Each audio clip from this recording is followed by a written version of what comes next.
All right, here we go in 3, 2, 1. It's a simple idea. It's called a level playing field. We invited all 27 mayoral candidates to come and sit down with us for the same 3 questions, same lighting, same interviewer, same desk, same chairs, you name it. And we are pleased to be joined by Chris Herring, a candidate for mayor this May. Mr. Herring, nice to meet you. Nice to meet you. Thank you for having me. So the first question I have is, why are you running for mayor? So I came to San Antonio in 2006. I was a part of Randolph Air Force Base. And at that time, I came to San Antonio because we heard so many great things about the city. And from a military perspective, San Antonio is a place where you want to actually retire. So back in 2006, I came. And as I started to get involved, because I also had young children, I started to serve in Alamo Arts Ballet Theaters, and because my daughter's interest was in the arts. I found that there were some things that were just a disconnect. And so when I'm looking at San Antonio today, and after traveling all over the United States, all over the world, I see that we have a fundamental problem with poverty. And God gave me a great scripture. It was Proverbs 31 that says, give a voice to the voiceless. So I got into the race late, not as early as many of the other candidates, with the sole purpose of influencing San Antonio so we can actually put our focus back on the main problem of San Antonio, which is generational poverty. That leads into my next question, I think. What's the single most important issue facing San Antonio? Yeah, well, when you think about generational poverty, I guess I need to go into some of what happened after I retired from the U.S. Air Force. I got involved with small business and became an advocate through chambers of commerce. I started a school called New Horizons. Actually, we bought a failed business and turned it into something that was really great. So I did education for 10 years after the military. And then I also, in combination, I became the president for the Alamo Black Chamber. I then went to the state level and served as the chairman of the board for the Texas Association for African American Chambers.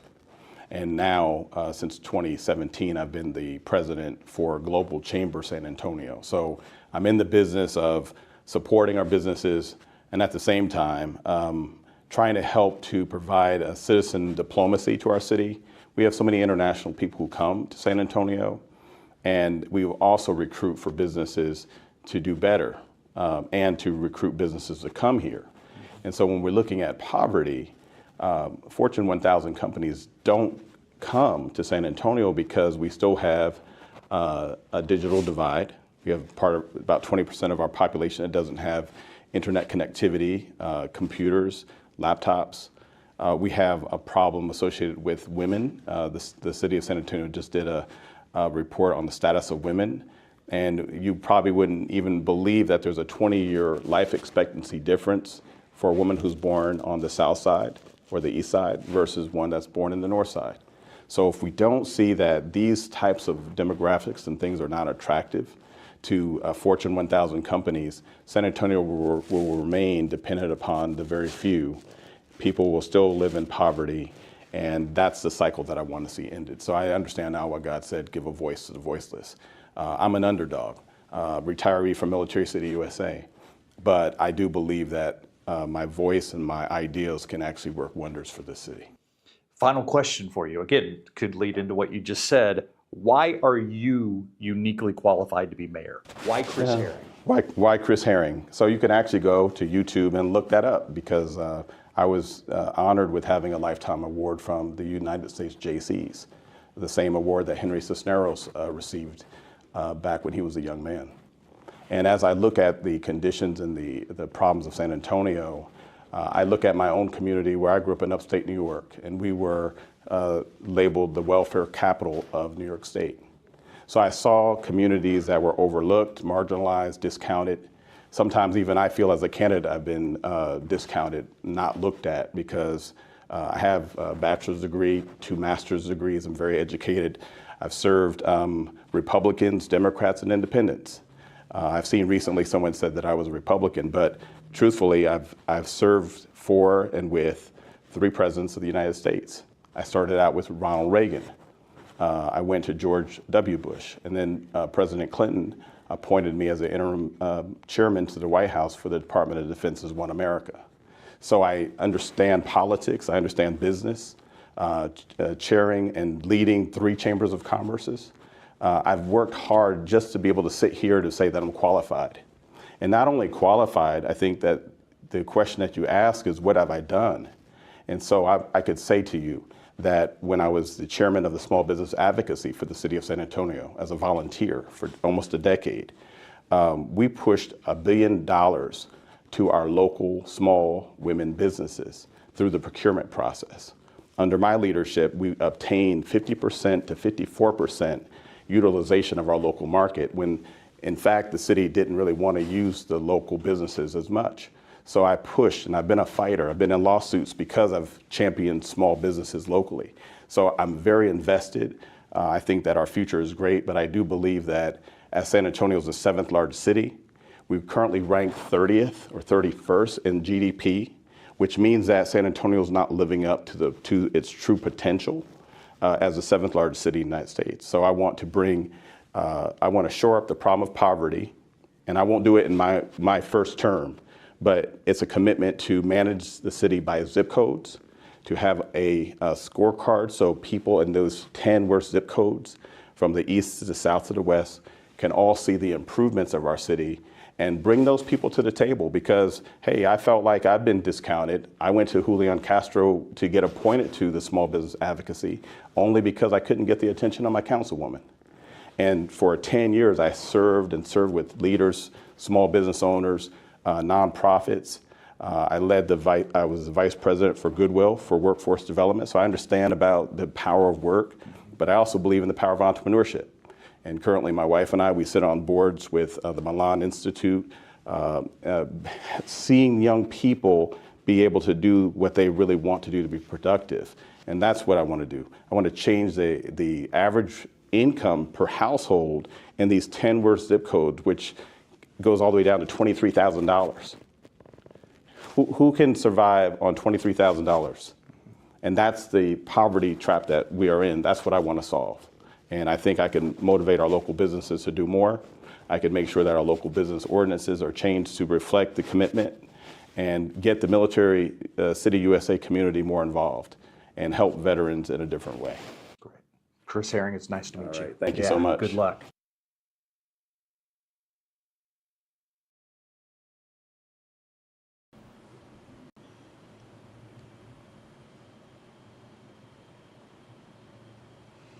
So good morning, good afternoon, good evening. Y'all know how I started. This is Laura Thompson on TAAN TV, the African American Network, where we have a local feel with a global reach. And today we're going to start another series called Off to the Races. And so our first guest for Off to the Races is none other than, I call him Christopher. Some may know him as Chris Herring. And he's a candidate for mayor. And so we wanted to talk to him about his race and how it's been going and why he decided to run, all of that good stuff.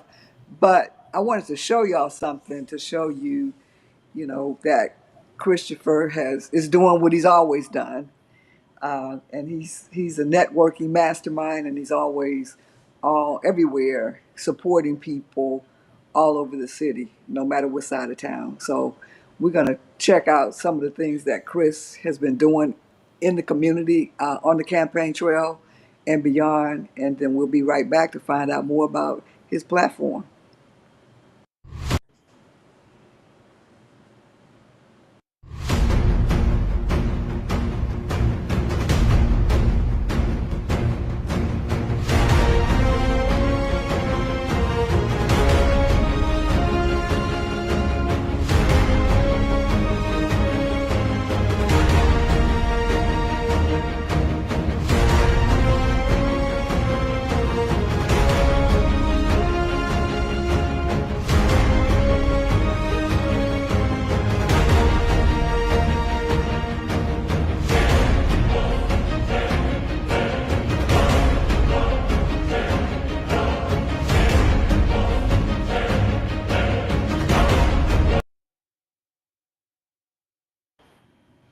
So isn't that cool that that reel was created by Nika Cleaver with ISSB? So just to give her credit for her work. Yes. And so, uh, Chris, before we get started with the interview, I would like for you to introduce yourself. Tell us a little biographical information about you, who you are, what you do, why you do it, why you're running.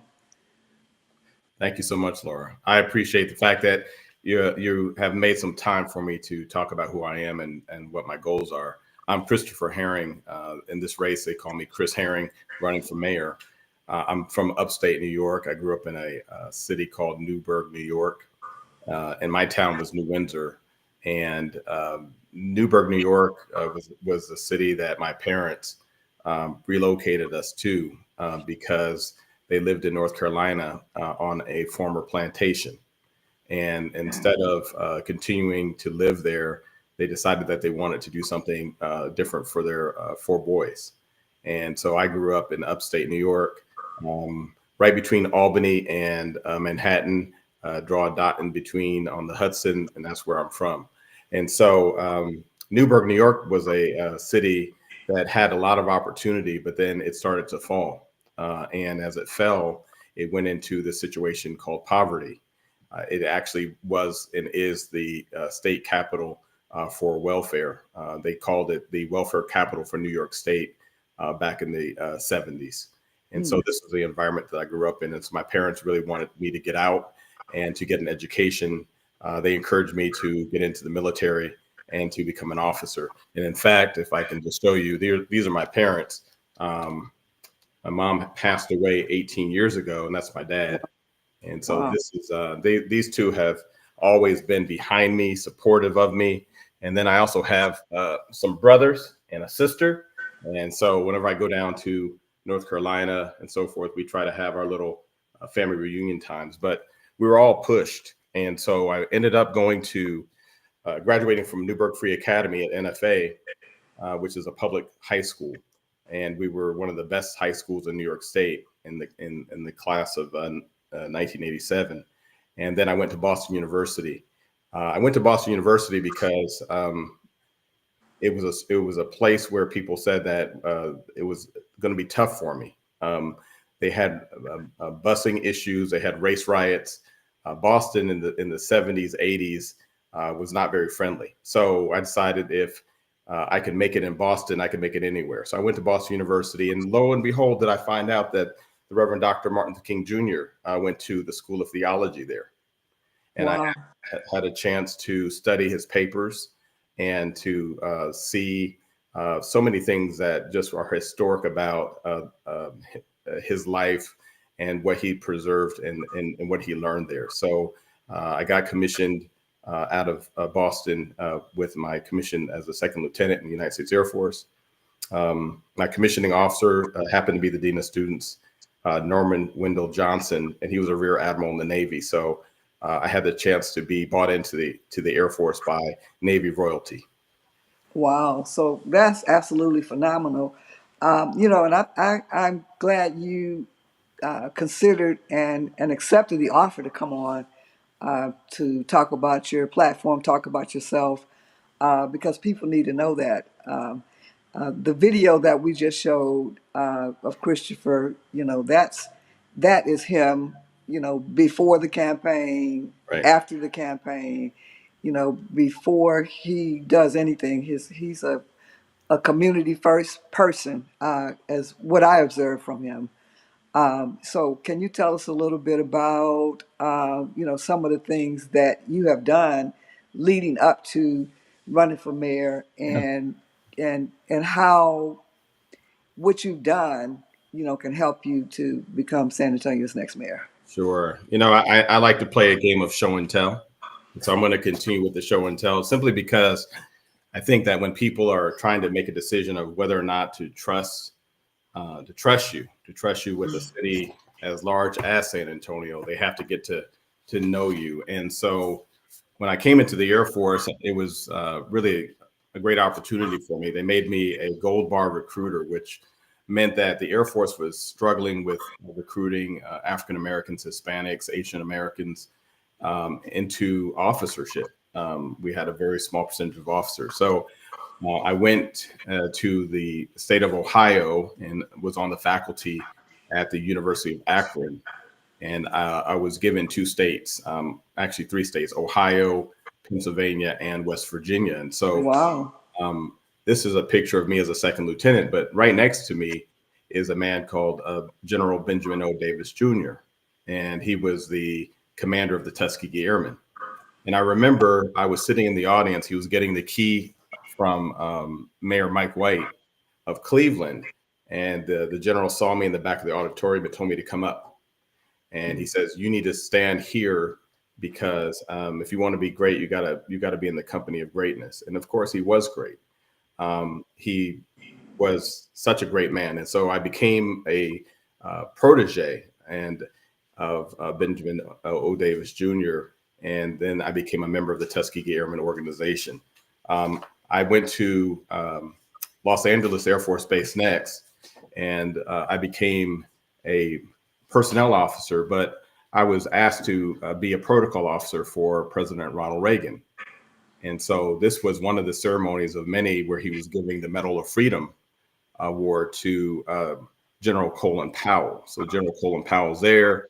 That's Nancy Reagan, and Alma Powell is in the photo as well. And so that was where I was introduced to yet another set of leaders that I had access to.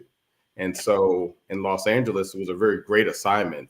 I had the chance, after being the protocol officer for President Reagan, they gave me the ability to be in the company of this man, who was the U.S. Secretary of Commerce, Ron Brown. And so Secretary Brown told me 2 things. He says, "You stay in the military," because I was thinking about getting out. And he says, "and be a member of every chamber that you can as you go through your career." And so I did. So subsequently, after retiring here at Randolph Air Force Base in 2011, I had already formed a business, Riverwalk Publishing. I was on the board of the West San Antonio Chamber of Commerce, which was a learning experience for me. And I actually saw how the West Side worked. I did everything he told me. And then so when I retired in 2011, I became a candidate for the Alamo Black Chamber of Commerce, where I was hired and where we also led together. So that was in 2011. So I had 5 years of experience working my own personal business. And then after retirement, I started a company called New Horizon School with my former wife, and we educated children in the north side of San Antonio preschool for almost a decade. And Wow. that was wonderful, seeing the little boys and girls and giving them the ability to see that they can be anything that they want to be. So I became an educator, and it was great. I think that was probably one of the most beneficial contributions that I could give. At the same time, I volunteered to be on the Small Business Advocacy Group for the city of San Antonio, which is an opportunity that I just wanted to see how I could learn more about business. So I applied. I didn't get selected by my district councilwoman. I complained to Mayor Julian Castro and just asked, is my background not good enough?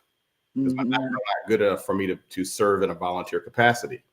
And within a week, I get a letter from the mayor's office saying that Mayor Castro had appointed me to be his Small Business Advocacy Committee appointee, which was a dream come true, that I would have a voice and I would be able to sit at the table. And so I did that role for 9 years. In fact, over the 9 years, $1 billion of procurement activity went through the hands of the Small Business Advocacy Committee, which was much different today than it is now. But in the last 2 years, I was able to chair the board, and we were able to help the city of San Antonio achieve the best small business program in the United States. So I took great pride knowing that I worked with so many of the community leaders and volunteers, and that we had actually increased procurement to over 50%, meaning that local dollars were being spent in San Antonio, not going outside to other cities, other communities. And we had the bragging rights of having the best small business program. And so that was one of my major accomplishments that I will never forget. And I thank all those who served with me during that time, because we started out with the Sabeta ordinance back in the day, where only 5% of every dollar was going to San Antonio's businesses. And we were sending the other 95 cents out the door. So we've made a miraculous change. And it's a change that I think that I like to continue with mayor. Wow. So you've been working in this environment of small businesses for a long, long time. So about how many small businesses over the years do you think you served? Yeah. So with the Alamo City Black Chamber, we were in a position to where we were basically trying to figure out who we were as a chamber that was really sometimes recognized as the East Side Chamber. And if you know the heart of Black businesses, you'll know that it's tough. I mean, procurement contracts don't come. There's a lot of struggle just to do back in office stuff. And so we grew the chamber by 300% though, when I was president. And through the success that we had, I was asked to serve as the chairman for the Texas Association for African American Chambers. And I had the distinct pleasure of working with a giant. His name is Charles O'Neill. And Charles has been in the chamber business, and he was also in the newspaper business for a while. But he showed me the ropes. A gentleman like him and Jim Wyatt, who was chair previous to me. Well, I learned that this awesome opportunity had a chamber of about 24 to 26 chambers of commerce across the state of Texas. We had over 250,000 at the time Black-owned businesses in which we supported. I was on the road. I was going everywhere from the El Paso region to Lubbock to Tyler, Texas, to Houston, Austin, all the small towns and all the big cities. And I was reelected twice, so I served 4 years and worked to promote and support Black-owned businesses. I still have a great love for the chamber business, and really, after serving at the state level, there was no place for me to go until I saw a help wanted ad for the Global Chamber. And Global Chamber asked me to serve as their executive director or the president of the San Antonio market. And so doing a pretty decent job, they asked me then to take the Austin market and the Houston market. And I formed the Global Chamber Texas steering group, which basically makes up Dallas, Houston, San Antonio, and Austin. And our chamber is designed to help businesses to grow to international markets and to create relationships within those markets, the 525 markets that we have. And so I've done that since 2017, and Wow. I'm still in the role today. Wow. So you're tuned into Off to the Races on TAAN TV, the African American Network, where we have a local feel with a global reach. And we're here with Chris Herring for mayor. He's running, he's a candidate for the 2025 mayor election. And there's no incumbent. And so the seat is wide open. And I wanted to ask you, Chris, how does your experience with working with the chambers and small businesses transfer over to your qualifications to become the next mayor of the city of San Antonio?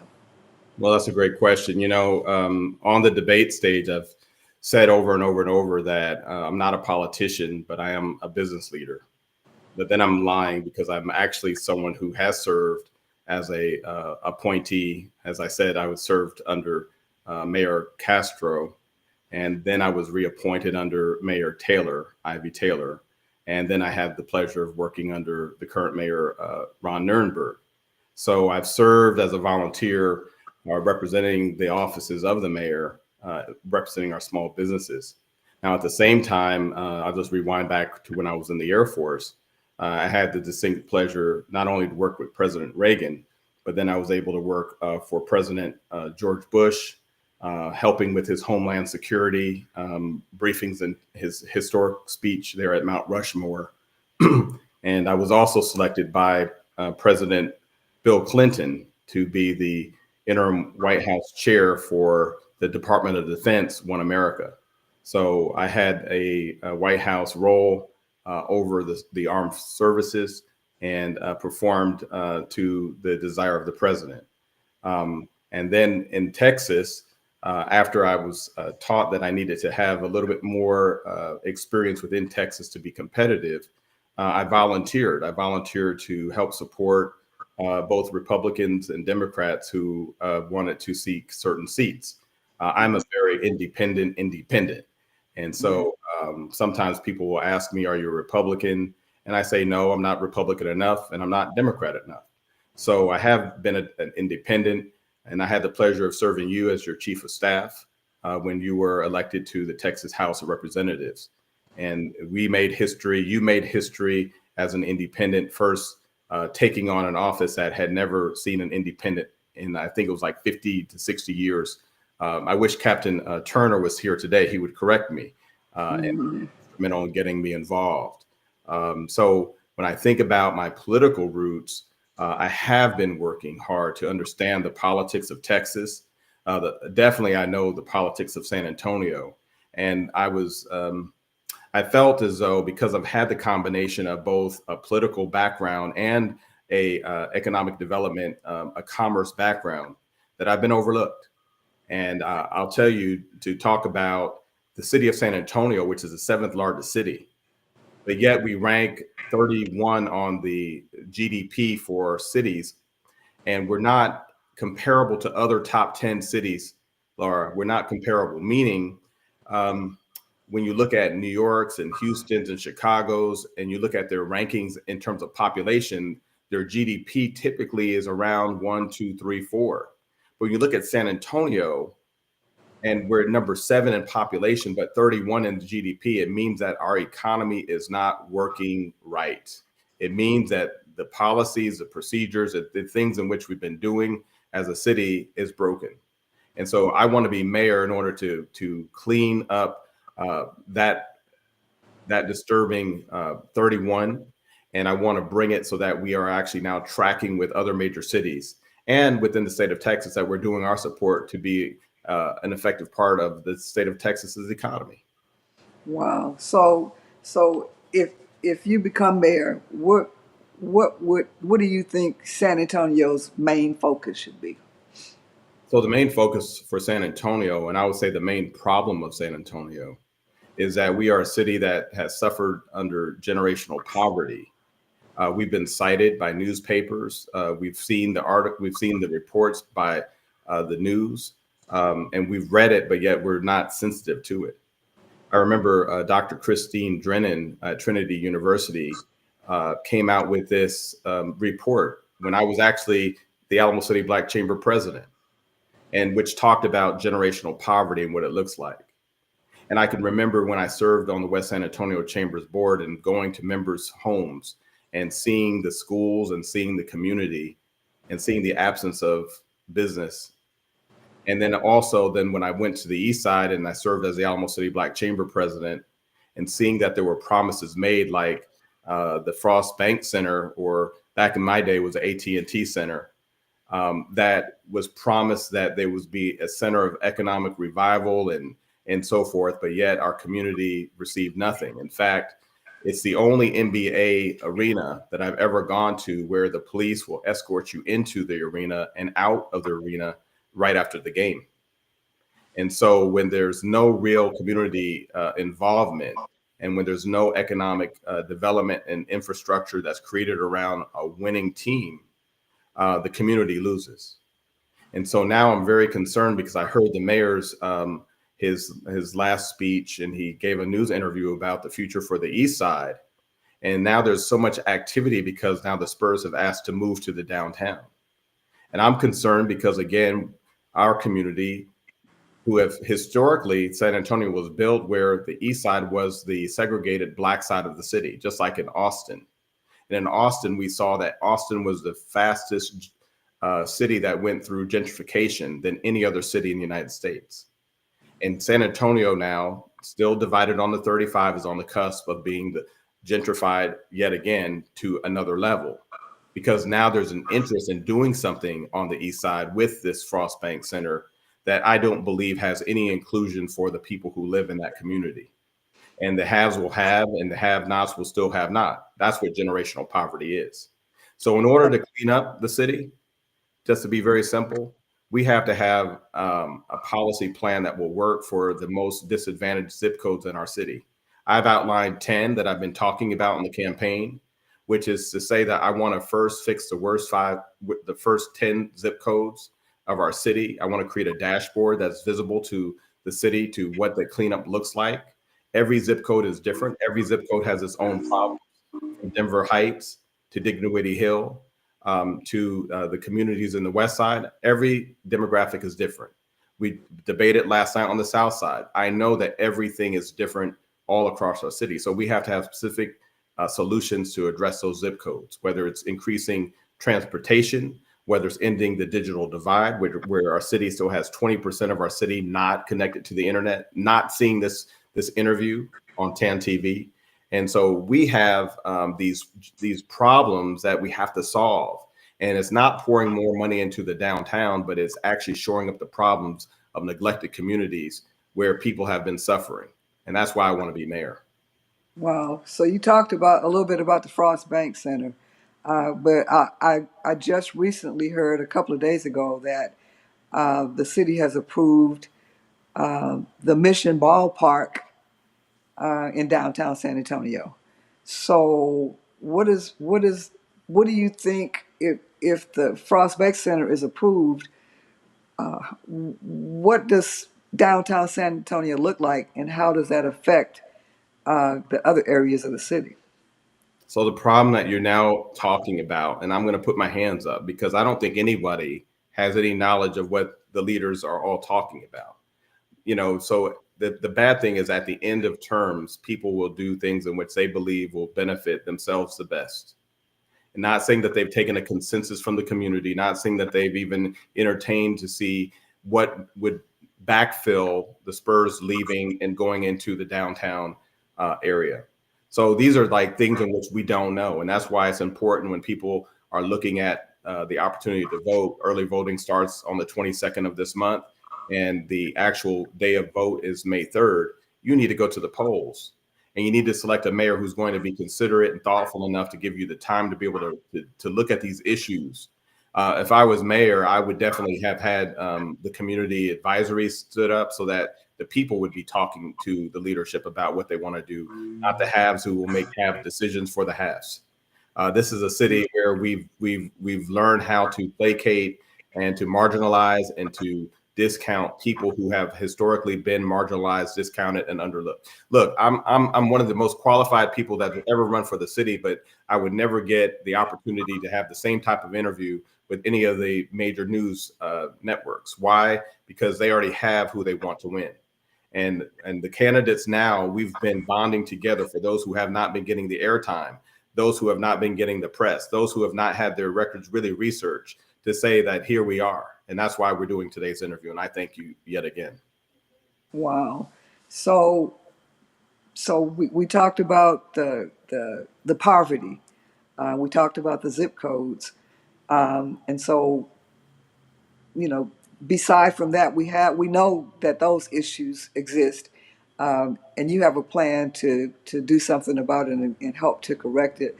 But for Laura, we also have a major problem with women. Can I say that? Yeah, you could say, whatever. Yeah, so the city of San Antonio has just come out with a study that I told the audience and a couple of debates ago that all the city council members have access to. They actually commissioned the study on women. If you do your Google search, you can download it, and you'll see that there's a study that talks about how women on the south side, east side have a 20-year difference of life expectancy because of the zip code that they're born in. And for me, that is not something that just came up this year. This is something that we've known about. I mean, how do you not attribute the deaths of women 20 years difference from say, South Cross to Stone Oak.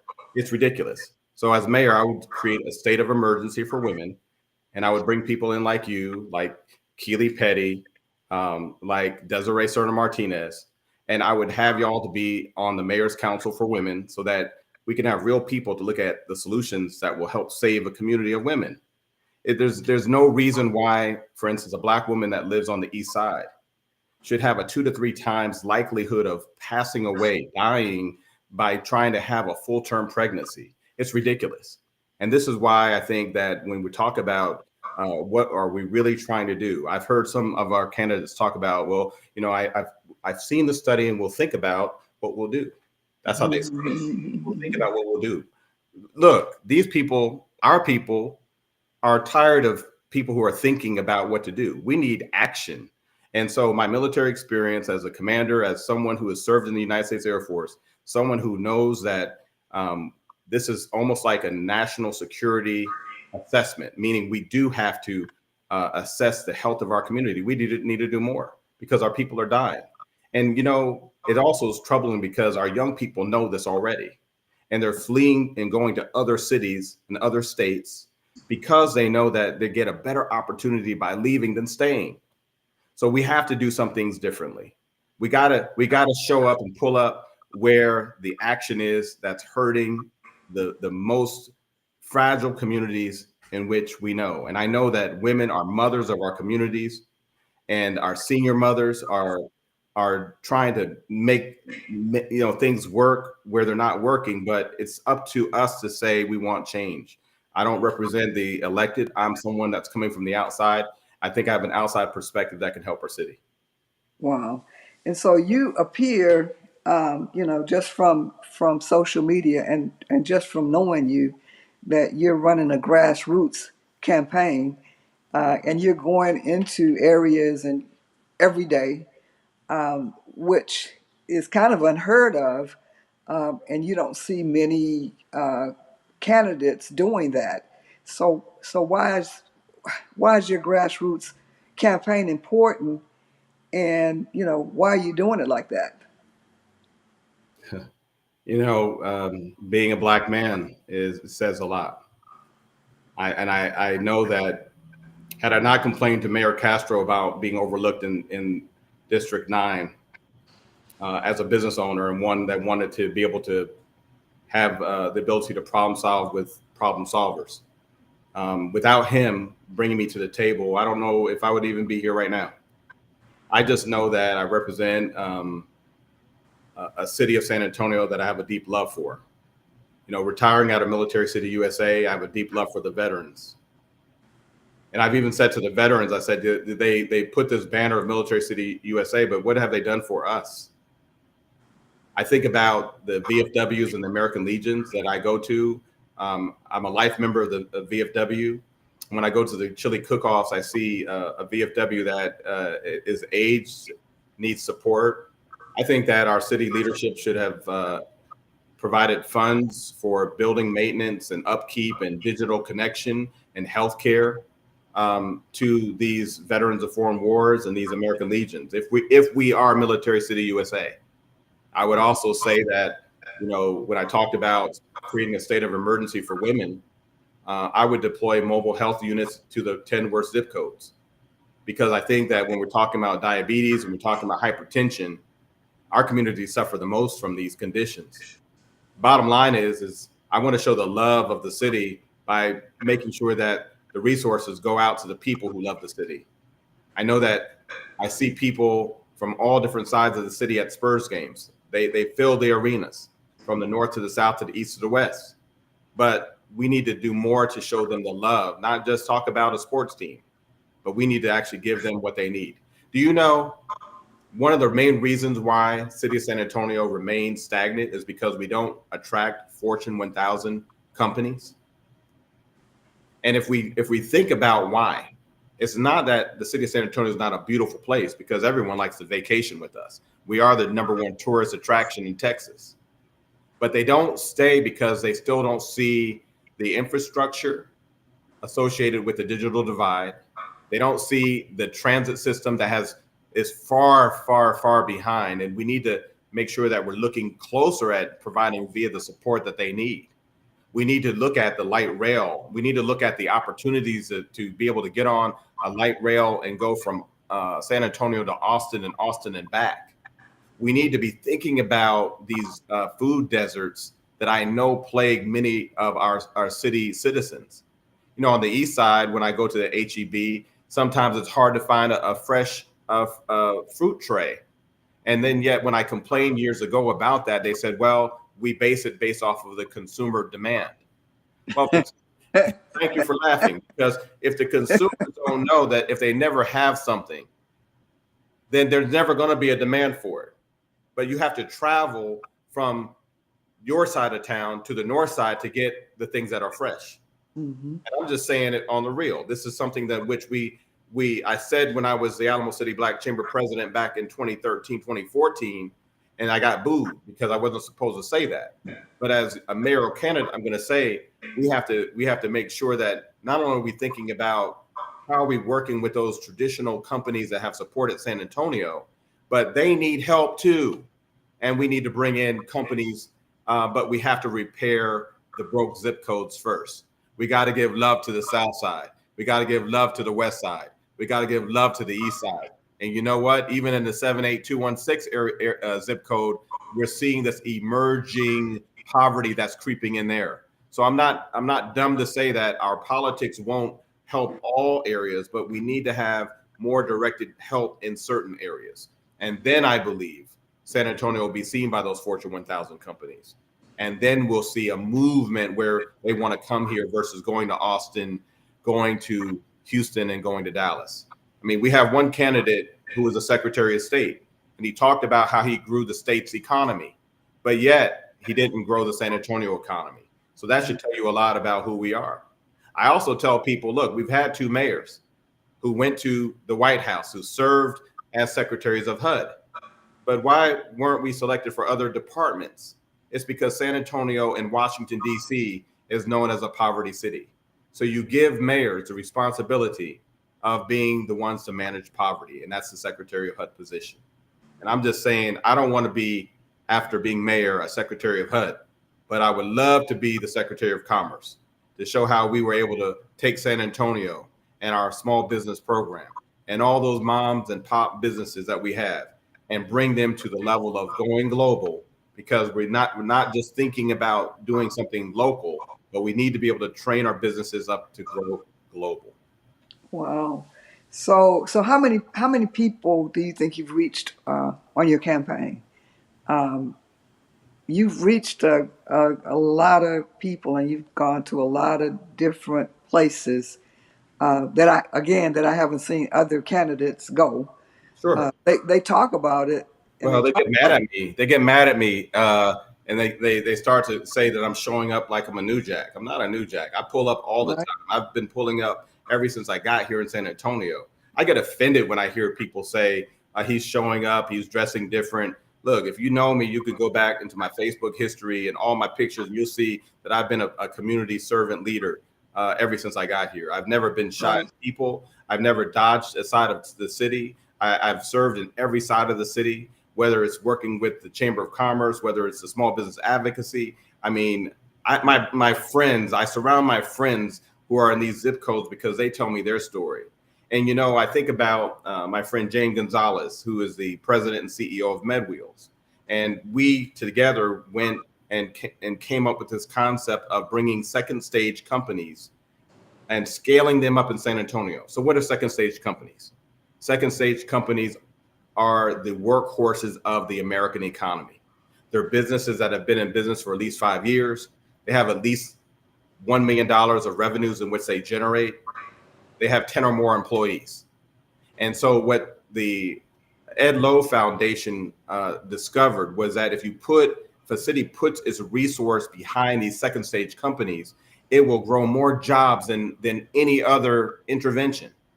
And so the city of San Antonio actually adopted and have on their website, you can Google it, a second stage company program, but they modified it. And they modified it because, again, people don't want to let small businesses just have at it. Laura, when I was on the SBAC, the Small Business Advocacy, and this is a true story, I saw that the contracts for our city were limited to small businesses under $1 million. Everybody say $1 million. That was the threshold that the city had for small businesses. Meaning, we believe that that small businesses can achieve up to $1 million, and And they put a cap on it. that was the cap. So I looked over at my committee, and I believe it was Julissa Carayalo, and I said, I'm going to make a motion. I want you to second it. And because I know that the city attorneys were sitting there in our meeting, and this was probably not on the agenda. So I said, I make a motion to increase the threshold for small businesses to up to $10 million on any small business contract. And she immediately seconded. And guess what? The city attorney said, hey, you can't do that. And we took the vote. And then we went back to Mayor Castro and the city council, and then they approved the increase. And so I'll say to you, and I'll say to this audience, with my leadership, we've made more millionaires in San Antonio than any other time. And that was simply because I believed in you, and I hope that you believe in me. I haven't been the most warmest received candidate. In fact, I've been sued by one of the city contractors for $1 million because I didn't believe that the company went through a certification process like we were also required to do. And I challenged it. And it was a Black company. So it's not like I played favorites with Black companies or Black businesses. I wanted to make sure that this out-of-town company actually did everything that everyone else was supposed to do, because I'm chairing the board. And so I did that, and I got sued. But then I hired a wonderful attorney, India Woodington, who actually interned for me when I was the president of the Alamo Black Chamber. And she had just graduated from law school. And I told her I was sued personally and the city would not represent me. And she says, well, Mr. Herring, this is a lot of weight to put on a person who just passed the bar. And I said, well, God is on my side. He's going to be on your side. And that lawsuit was dropped as quick as it could be. And I just thank her today. And I'll just say to all of you, I've been a fighter all of my life. I'm going to fight for you just like I fought when I was the chair of SBAC and we won that amazing title for the best small business program. But you have to do your part, and you have to share this video today. You have to share this testimony because many people don't know how it really works. I've been always fighting for those who have not. And we're going to win together if you trust me as your mayor. And you've been on the West Side board for the Chamber of Commerce, correct? Yeah, I served So on you are familiar with the West Side community. Yeah, I am. And so, yesterday, because I had an opportunity to be connected to King Kali, who some of y'all know in the city, a great rapper, but yet now he's formed his anti-bullying gang nonprofit. And it was wonderful because he knows that I also owned a school for 10 years and I understand school policy, procedures. And my wife also served on the PTA. And together we just had a mastery in terms of what this all looked like. And so what we agreed was that, yes, I would serve as nonprofit. So we get the invitation yesterday to show up at a parent's house who their child had just experienced bullying, not once, not twice, but 3 times. So if any of you parents have children in schools and your child, a 12-year-old, is hit by girls, and then your child then is hit by a boy, and the best that can be done is an in-school suspension, come on. I mean, no one wants to be assaulted. And how can children learn if they're in fear? And so we got this address. We showed up at the parents' address. Kylie has this very nice Sprinter that he's decked out for the young people to see so that they can actually receive the message of what anti-bullying looks like. And he wanted to encourage them. So we picked up the parents. We rolled over to the KIP Cameron School, and he was denied access with the parents. And then the administrators failed on every level. The principal never came out to address what the concerns were. And they, in fact, called the SAPD. So here I am with my wife. We're volunteering on the very first time with Kali, and he has never had this happen to him before in this nonprofit capacity of helping children to understand that bullying is not an option. And I would also submit as a mayor candidate that bullying happens because children also are feeling the lack of resources, the lack of the digital divide, the lack of being able to come home to a home that's maybe making $23,000 a year as a household. See, that's what poverty is. And so a mayor like me believes that we need to feed these worst zip codes with at least $10,000 of, of credit in the areas that these parents can use to improve their lifestyles. It's not just a solution of ready to work that the city makes as a solution set, or pre-K for essay that is a solution set. We need to expand the pre-K for essay concept, but we need to figure out how do we increase the average income of parents in these zip codes. And if you do a Google search and you look at the 10 worst zip codes, Laura, you will know even where you come from, Denver Heights, is in the 10 worst zip codes. And guess what? It's a travesty to see the homes the way that they are, the sewage that runs right from a rainstorm into homes, flooding them. It's a travesty to see that there's sidewalks that still are not in neighborhoods. There are dogs that are still loose. It's a travesty for every child to have to experience that. And I know that there's hunger associated with that. And so bullying is not just on the child, it's on the parents who are in the environment of the city. So we have to take this city back. I told the parents last night at the South Side debate that they should have been at City Hall protesting and protesting and protesting because their dollars are being spent elsewhere. It's being spent on the things of the downtown. It's being spent on entertainment that really has nothing to do with their well-being. So this is why I'm running. And I know that I'm the best qualified. And I know that if I'm not elected, I'm still going to force my way into the mayor's office to have these discussions, because we need transparency on how we're going to fix the 10 worst zip codes. We need to make our local businesses know that it's not only here doing local work, but you can do global work. I can show you how to do that through my chamber. And then also giving a plan for young people to know that they can dream, and like me, getting out of a poverty hole into a successful career where they can actually be fruitful and they can multiply and they can make us proud as grandparents. That's what's up. That's what we need. So yeah, I do pull up on all sides of the city. And haters say I don't. Like I said, just go through my track record on Facebook. You'll see I've always posted everything. I'm not shy. I'll throw on a hat right now that's different than my suit. And I can do it because I've always been a part of the community. So hate on, hate on, hate on. So you're tuned into off to the races on TAAN TV, the African American Network. We're here talking with Christopher Herring. And before we go, can you tell us, how people can vote, when early voting starts and ends, and when election day is? Yeah, early voting starts. This is April 22nd. Time is going by so fast. And then the actual vote is May 3rd. And so again, I just think that we have Fiesta that's also here. And a lot of times people ask the question, well, why do they put the vote right on Fiesta? So a very small percentage of San Antonio actually comes out to vote. We need for all of you to come out to vote. If you've never voted before, if you've never had a belief in any leader, I want you to believe in me, because this is your time to get solutions to the problems that we've been hampered with. I'm not going to overlook you. I want you at the table. I want to stand up.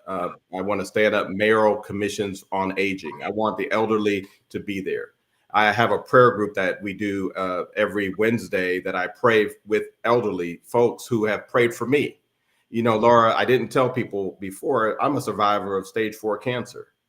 I had stage 3 prostate that morphed into stage 4 into my lymph nodes. And they said, Mr. Herring, I'm sorry. So if any of you have ever been in the situation to where the doctor's telling you I'm sorry, that means that you need to be planning to say goodbye to everybody. That happened to me. So I went into my prayer closet. I did praying, I did fasting, and then God started showing me myself. I went back and I believe scripturally it's true. You know, I believe in repentance. I believe that God does forgive. So I've asked for forgiveness. And he says, that's easy, Chris. He says, the forgiveness I give you is easy because it's just me and you. But then on that cross, there's that horizontal line. And he says, but these are my people. Where have you offended people? So then I went back to people who I've offended. And I apologize for those things. I confess my sins one to another. And then I saw things open up. And this is the gift of healing. Things opened up in such a way that I was just blessed and blessed and blessed. And my doctor called and she said, I have another doctor with me. She says, stage 4, no more. And she said, it's not what I did. She says, it's what you were doing. Because they were telling me not to fast because I was losing too much weight. And so after being in the body of a 97-year-old, shuffling and not being able to get around, not being able to get to restrooms, being embarrassed and really just being humbled, I learned a whole different walk of life. And so I have a great love for people. I have a great love for God's people. And I know that he's only blessed me. I've had divorce, and yes, I've had marriage failure. And I put that sin and those burdens on my back. And I also know that the people who I was married to are great people.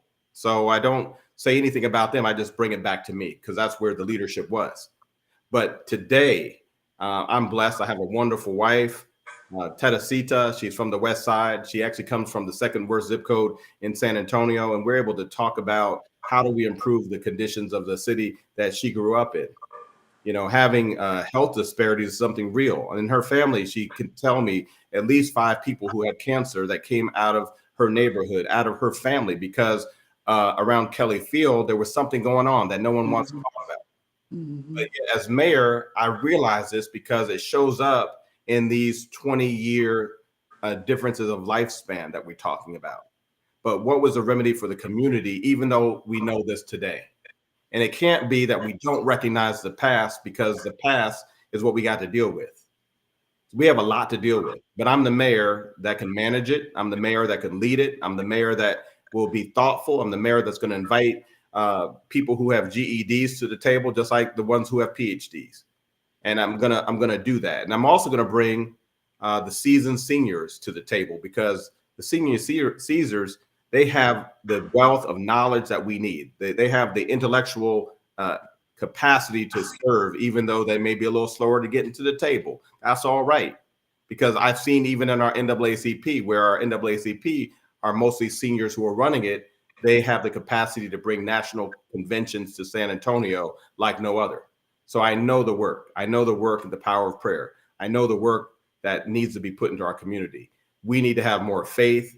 We need to get out of the politics of politics. We need to get out of the politics of the haves having more, and we need to serve those who've been underserved. And that's why I want to be your mayor. Lastly, the city manager today has more control with small business contracts than any other time. He can approve up to, I believe, $2 million without having to go through city council, which means that the small businesses that typically would be competing for contracts are not going to be competing. So that should be disturbing, especially considering at the end of last year, the Sabeta ordinance was also changed to being race conscious to, I would call it race neutral. And there's no longer a need for disparity studies, which means that the citizen group that was over the city of San Antonio's economic development department that I had the pleasure of working with for almost a decade no longer has a citizen oversight as we had it in the law before. I believe that my work with the Fair Contracting Coalition, with people like T.C. Calvert Sr., and the people who organized and rallied around our small businesses made a difference. We put pressure on public agencies to do more for our small businesses and our women businesses than ever before. So as mayor, I would even want to see an uptick in how we support women-owned businesses, especially. I would support the state of emergency that I'm going to put into place to see women's health increase, their entrepreneurship health increase. I want to end the digital divide. We got to see these changes happen because these other agenda items that everyone else is talking about don't matter to the regular San Antonian who's being infected by generational poverty. We have 300,000 San Antonians who are in generational poverty right now. And race neutral does mean that we no longer have a leverage of creating opportunities for our minority and women businesses as we did in the past. When I told y'all about 50 to 54% procurement that was going through local San Antonio hands, that was considered to be a miracle back in 2019. So here we are, 2025, and we're still in poverty. 2025, we have candidates, 27 candidates with different ideas. Some have ideas with no plans, but I have a plan, and I want to be your mayor. So thank you so much for this opportunity, and always extended and showed me love. I appreciate you so much. Thank you. Thank you. And thank you for coming on, and we like to give you the time and an opportunity to really expound on what your platform is, and you've done just that. Thank you. You've been tuned into Off to the Races on TAAN TV, the African American Network, where we have a local feel with a global reach, and we've been speaking with the phenomenal Chris Herrings for mayor. You didn't say anything about Sweet 16, but he's number 16 on the ballot. Early voting starts on the 22nd. Now you have enough information to make a decision on whether or not you want Chris for your next mayor. Election day is on May 3rd, and it's also the last day of Fiesta. So it's a good idea if you like to party to go ahead and participate in early voting. That's right. So that you can have that day to go to the Flambeau Parade and party for the last day of Fiesta. So thank you for joining us, Chris, and good luck and congratulations on all that you have done and all that you're gonna do once you become the next mayor of San Antonio. Well, thank you again. I appreciate it. We just need to get our city not only looking at it from a ready to work, but ready to earn. And I want to empower those entrepreneurs that are out there, those who are in the trade schools, those who are in the beauty schools. I want you to know that I'll be your mayor who will help to get you support, because I see you hustling, grinding, and doing what you need to do to be a mayor yourself. I have the education qualifications to be mayor. I want to make that very clear, because sometimes people look at a black man and say, oh, well, I have 2 master's degrees. I have a bachelor's degree.